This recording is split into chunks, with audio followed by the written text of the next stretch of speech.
세상을 살아가면서 가장 힘든 일이 무엇일까? 여러분은 무엇이 가장 힘든 일이라고 생각을 합니까? 공부하는 것일까? 사업을 하는 것일까? 높은 산에 오르는 것일까? 노동을 하는 것일까? 세상에 살면서 가장 힘든 일은 실패했을 때 다시 일어서서 시작하는 것이 가장 힘들지 않을까 생각을 해 봅니다. 실패한 자리에서 다시 시작하는 것은 새로운 일을 시작하는 것보다도 어렵습니다. 실패는 성공의 어머니라고 합니다. 그런데 막상 실패를 하고 나면 두려운 마음이 마음에 생기게 되는 것이고, 실패의 과정에서 상처도 받는 것이고, 다시 시작한다고 해서 잘할 수 있을까 두려움 가운데 휩싸이게 되는 것이죠. 그래서 실패하고 나서 다시 시작한다는 것은 매우 어렵고 힘든 것입니다. 그런데 가만히 생각해 보면 위대한 작품, 위대한 사건은 모두가 실패를 딛고 만들어진 것이옵니다. 그래서 우리는 실패를 두려워하지 말고 실패 가운데서 용기를 가지고 다시 일어서야 되는데, 이런 과정에서 때로는 격려가 필요하고 도움의 손길이 필요한 것입니다. 실패의 자리에서 쓰러져 있다면 아무것도 할 수가 없는 것이고, 실패했음에도 불구하고 어렵고 힘든 것을 딛고 다시 일어날 때 위대한 역사가 시작될 수가 있다는 것입니다. 오늘 말씀 느헤미야는 하나님이 이루하신다라는 뜻을 가지고 있습니다. 1절 말씀에 하가랴의 아들 느헤미야의 말이다 라고 하면서 느헤미야서가 시작이 됩니다. 이어지는 말씀을 보면 느헤미야서의 시대적 배경이 나오고 있습니다. 아닥사스다 왕 20년 기스르올에 내가 수상궁에 있는데라고 말씀이 시작됩니다. 아닥사스다 왕은 바사 왕국이라고 불리기도 하는 페르시아 제국을 말합니다.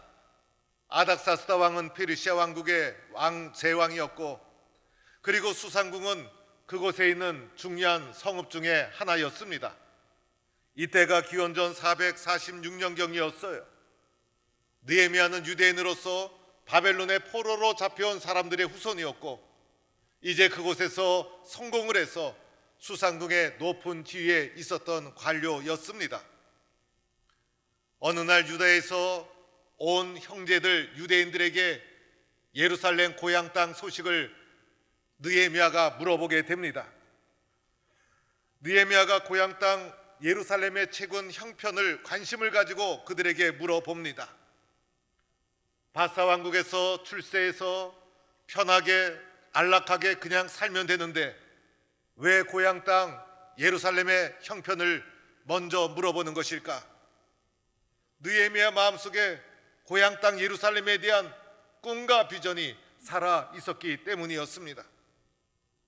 오늘날에는 뉴스나 인터넷을 통해서 세계 곳곳에서 벌어지는 소식을 쉽게 접할 수가 있어요. 그러나 당시에는 사람을 통해서, 인편을 통해서 듣는 소식이 가장 정확한 소식이었어요. 예루살렘에서 온 형제들을 통해서 듣게 된 고향 소식은 불행하게도 매우 슬픈 소식이었습니다. 예루살렘은 큰 환난을 당했다는 것입니다. 예루살렘에 큰 재난이 닥쳤다는 것이죠. 능력을 받았다는 것은 많은 사람들에게 조롱거리가 되었다는 것입니다. 그뿐만이 아니라 예루살렘 성은 다 허물어지고 예루살렘 성문도 다 불타버리고 폐허가 되고 멸망되고 쓰러지고 절망적인 슬픈 소식을 듣게 됩니다. 느헤미야가 예루살렘에 대한 소식을 물어본 이유가 있었어요. 그것은 바벨론 포로에서 1차 귀환 운동이 일어나면서 수르바벨을 통해서 수많은 사람이 예루살렘으로 귀환이 되어서 예루살렘 성전이 회복되는 1차 귀환 운동이 일어난 후였기 때문이었습니다. 이후로 80년 세월이 흐른 후 에스라를 중심으로 2차 귀환 운동이 일어납니다. 에스라는 예루살렘에 도착해서 말씀을 복원하고 영적으로 나라를 재건합니다. 그리고 나서 13년의 세월이 흐른 후였습니다. 1차와 2차를 통해서 예루살렘이 많이 회복되었겠지 기대감이 컸던 느헤미야는 예루살렘 형편을 유대에서 온 사람들에게 물어본 것이었습니다. 그런데 느헤미야의 기대와는 달리 폐허가 되고 절망적인 상황이 되었다는 슬픈 소식을 듣게 됩니다. 여러분은 인생을 살면서 가장 슬픈 소식이 무엇이었습니까?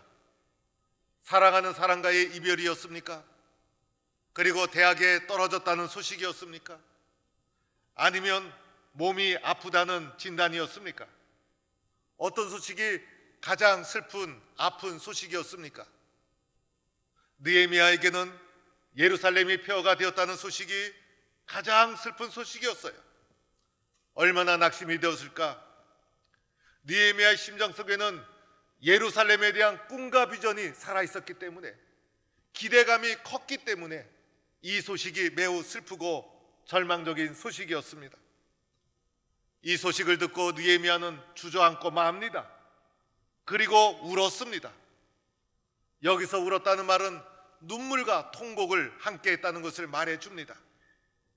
매우 큰 슬픔에 젖어들게 됩니다. 절망의 나락으로 떨어집니다. 수일 동안 슬퍼했다고 하는데 이 수일을 계산해 보니 4개월 정도의 기간이었습니다. 자그만치 4개월 동안 슬퍼하고 눈물을 흘리게 됩니다. 그의 슬픔이 얼마나 컸는가를 말해주고 있는 것이죠. 누구나 슬픈 소식을 듣게 되면 정도의 차이는 있지만은 눈물을 흘리고 낙심하고 절망하고 이런 반응을 누구나 보이게 되는 것입니다. 그런데 중요한 말씀이 오늘 본문에 나옵니다. 이어지는 말씀 4절 중간 부분입니다. 4절 중간 부분에 이런 말씀이 나옵니다. 하늘의 하나님 앞에 금식하며 기도하여 라는 말씀입니다. 여기서부터 문제가 달라지는 것입니다. 그냥 슬퍼하고 눈물을 흘리고 좌절했다면 아무 일도 일어나지 않았을 것입니다. 그냥 슬픈 소식이구나, 절망적인 소식이구나, 그런 이야기로 끝나고 말았을 것입니다. 그런데 느헤미야가 위대한 것은 하늘의 하나님 앞에 금식하며 기도했다는 그의 태도였습니다. 느헤미야는 이 슬픈 소식을 가지고 하나님 앞에 가지고 나간 것입니다.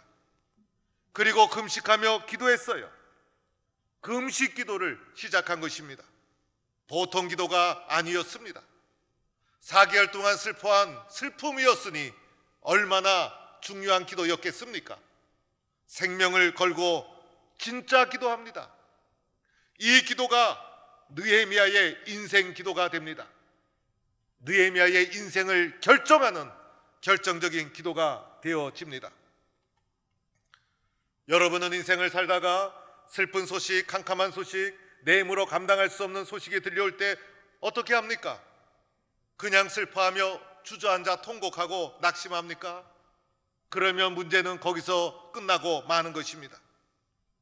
느헤미야를 보시기 바랍니다. 하나님 앞에 가지고 나가 기도하기 시작하지 않았습니까? 그것도 금식하며 기도했어요. 여기에서 문제가 해결되고 길이 열리기 시작한 것입니다. 그러면 우리는 느헤미야의 기도는 어떤 기도였는가? 도대체 느헤미야의 기도가 어떤 기도였기에 느헤미야가 이렇게 훌륭하고 위대하게 쓰임받게 되었는가? 느헤미야의 기도를 살펴볼 필요가 있습니다. 첫째로 느헤미야는 하나님을 절실하게 불렀어요. 하나님을 진실하게 찾았어요. 하늘의 하나님 여호와, 크고 두려우신 하나님이여. 하나님을 찾되 하나님의 이름 여호와를 정확히 부릅니다. 내가 누구에게 기도하고 있는지 기도의 대상에 대한 명확한 이해를 하고 기도하기 시작했던 것이죠. 주를 사랑하고 주의 계명을 지키는 자에게 언약을 베푸시며 긍휼을 베푸시는 주여 간구하나이다라고 하나님의 성품에 대해서도 신뢰감을 가지고 있었어요. 하나님에 대한 깊이 있는 이해, 하나님에 대한 정확한 이해, 그러면서 하나님을 간절히 찾았던 것입니다. 하나님을 찾는 모습을 보면 하늘의 하나님, 크고 두려우신 하나님, 하나님을 경외하는 신앙이 그의 삶 속에 살아 있었어요. 계명을 지키시고 언약을 베푸시는 주여 간구하나이다. 하나님 앞에 절실하게, 진실하게, 깊이 있게 고백하고 부르짖습니다. 이러한 기도를 간절하게 합니다. 5절에도 보면 간구하나이다, 6절에도 보면 들으시옵소서. 하나님에 대한 정확한 이해를 가지고 진실하고 간절하게 하나님을 찾고 기도를 시작한 것이 느헤미야의 기도였어요.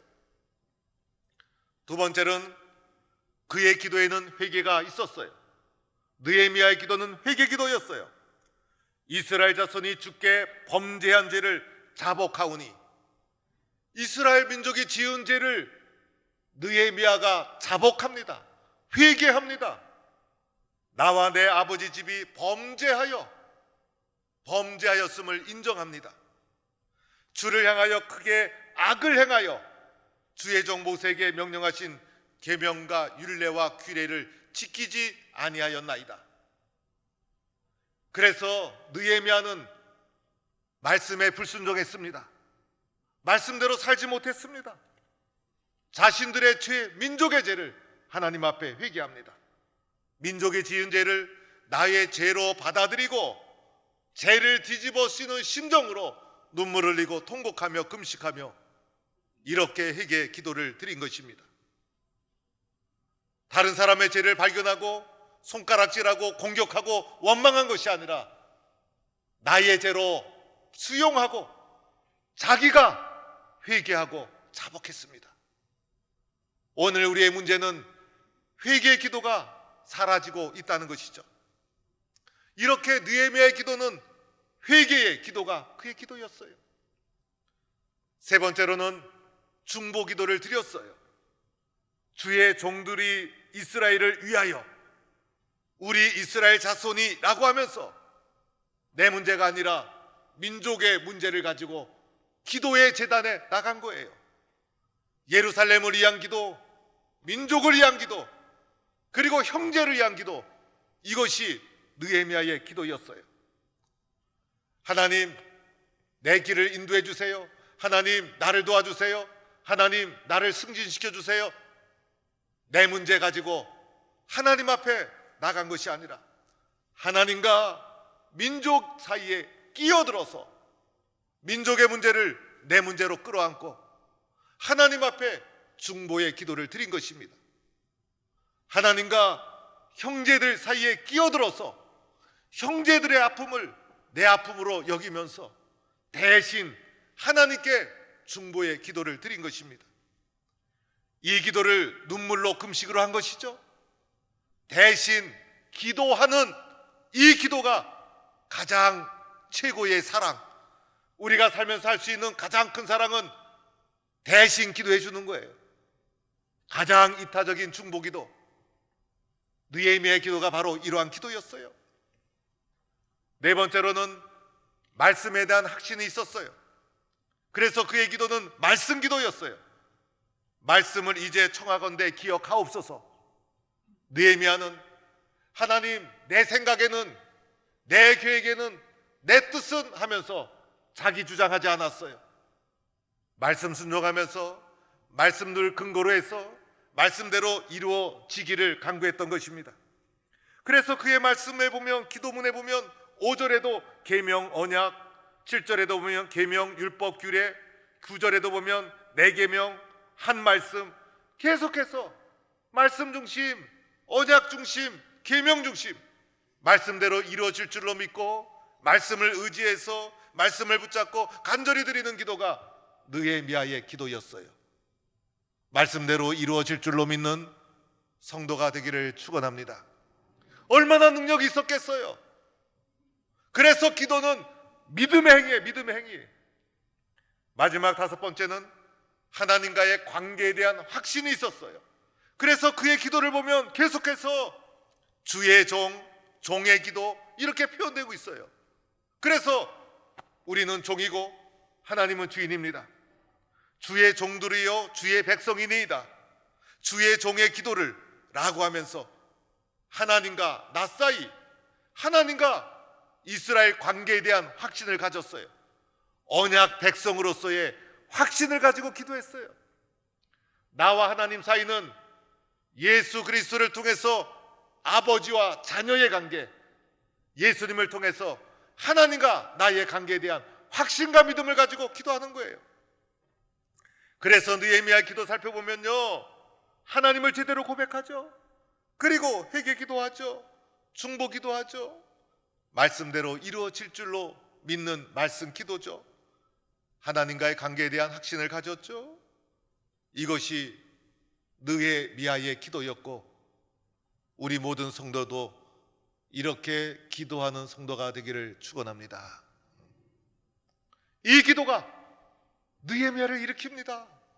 낙심의 자리에서, 절망의 자리에서 일어나게 하고, 느헤미야 가슴 속에 있었던 예루살렘 회복에 대한 불길을 타오르게 만들고, 마침내 3차 귀한 운동을 이끌어가는 위대한 지도자가 되고, 바사 왕국에서, 수상궁에서 안락한 높은 지 다 버리고 민족을 이끌어 3차 귀한 운동을 진행해서 예루살렘 성과 성벽을 재건하는 위대한 지도자가 됩니다.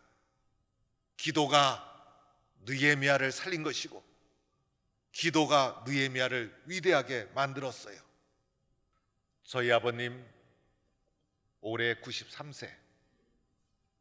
가끔 만나면 하시는 얘기가 주로 옛날 목회하던 이야기, 아버님 이야기 들은 것도 있고 새로운 것도 가끔 있지만은 말씀하시면 그냥 저는 잘 듣습니다.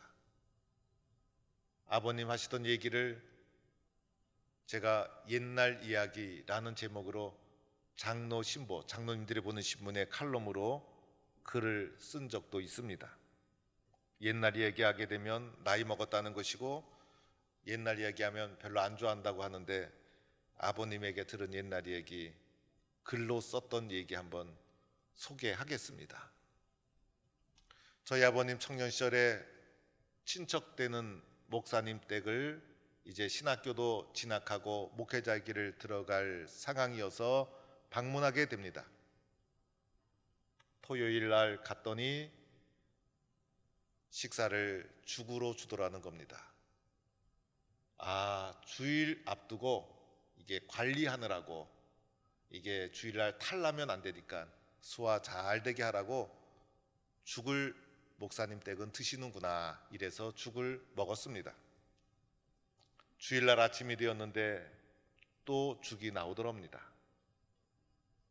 점심이 되었는데 또 죽을 먹었어요. 그리고 나서 상황을 잘 살펴보니 목사님 가정에 식구도 많고, 그 당시는 손님이 오게 되면 목사님 사택이 여간이었어요. 다 대접하고 또 주무시고 대접하고 그런 것이 문화였어요. 보니까 식량이 부족해서 죽을 쓰고 있더라는 것입니다. 그래서 아버님은 저에게 이렇게 말합니다. 옛날 목사님들 죽 먹고 목회한 사람 한두 사람 아니다. 포항에 은퇴한 목사님들 몇 분이나 계시냐? 잘해드려라. 그 말 들으면요, 저는 마음이 무겁고 책임감도 느끼고 부끄럽기도 하고 그러합니다. 그런데 이것이 목사 이야기만은 아니죠. 먹을 것이 없어도 교회 10의 1조 정확히 내고, 우리 가정은 덜 먹어도 교회 성미 제대로 갖다 바치고, 장로님들은 교회 오면 목사님 사택 들려서 쌀떡을 살짝 열어보고 가셨다는 말도 있잖아요. 우리들의 신앙의 선배들의 이야기고, 우리들의 신앙의 선배들의 교회 생활 이야기입니다. 지금 생각해보면 옛날 이야기죠. 당시에 가난하고 먹을 것 없고 입을 것 없고 그래도 불행하다고 생각하지 않았죠. 교회가 좋았고 교회가 있었고 교회가 희망이었기 때문이었습니다. 그 당시 가난하고 어려워도 한국교회 예배당 가면 사랑이 있었어요. 더 중요한 것은 한국교회 기도가 살아 있었어요. 새벽기도, 철야기도 기본이었어요. 산기도, 금식기도 종종 했어요. 부흥회가 되면 부흥회 시작도 하기 전에 교회의 기도 물결부터 일어납니다. 시작도 안 했는데 회개의 기도, 눈물 기도가 교회가 시작이 됩니다. 그것도 모자라 다른 교회 부흥회 한다 그러면 쌀을 가지고 가서 며칠씩 기도하면서 은혜 받고 기도하고 그랬던 것이 한국교회였습니다. 그런데 그때 했던 기도 중에 나라를 위해서 많이 기도했어요. 복음 전파를 위해서 많이 기도했어요. 교회를 위해서 많이 기도했어요. 그렇죠, 여러분? 주의 종을 위해서 눈물로 기도했어요. 환자가 있으면 모든 성도가 달라붙어서 기도했어요. 모든 문제의 해결자 하나님이심을 믿고 간절히 뜨겁게 기도하던 것이 한국교회. 하나님 외에는 한눈 팔지 않았어요. 몸이 아파도 병원보다 기도 먼저 했어요. 약을 먹어도 약부터 먹지 않고 기도부터 했어요. 모든 문제의 해결과 뿌리는 하나님께 있음을 고백하고 기도가 살아 있었던 한국교회. 그래서 복을 받아 오늘의 한국교회를 이룬 것이고 대한민국이 이루어진 것입니다. 그런데 지금은 기도하지 않습니다. 기도의 마음이 닫혀버리고 식어져 버렸어요. 성도들이 기도할 때가 있어요. 자기에게 문제가 생겼을 때, 자기에게 문제가 생겼을 땐 기도해요. 그러나 그 기도 해결되면 다시 기도하지 않아요. 기도 생활도 이기적이 되고 말았어요. 나만을 위해서 기도하고 내 것가 중요하고 내 입장이 중요하고 내 의견이 중요하고 이타적인 십자가의 사랑은 사라지고 이기적인 욕심과 문화가 교회 속에 우리의 신앙 삶 속에 깊이 파고들고 말았어요. 그러다 보니 도처에서 무너져가는 슬픈 소식이 들려와도 이 소식이 어떤 소식인지 알지 못합니다. 가정이 무너지고 아픈 자가 생기고 교회가 흔들리고 나라가 흔들리고 슬프고 아픈 소식이 들려와도 이제는 감각도 없어지고 맙니다. 오늘 하나님은 우리에게 묻고 있습니다. 슬픈 소식이 들려올 때 무너진 성벽을 누가 재건하겠는가? 흔들리고 무너지는 것을 보고 들릴 때 누가 이것을 다시 일으킬 수 있겠는가? 저와 여러분은 하나님의 물음 앞에 대답해야 합니다.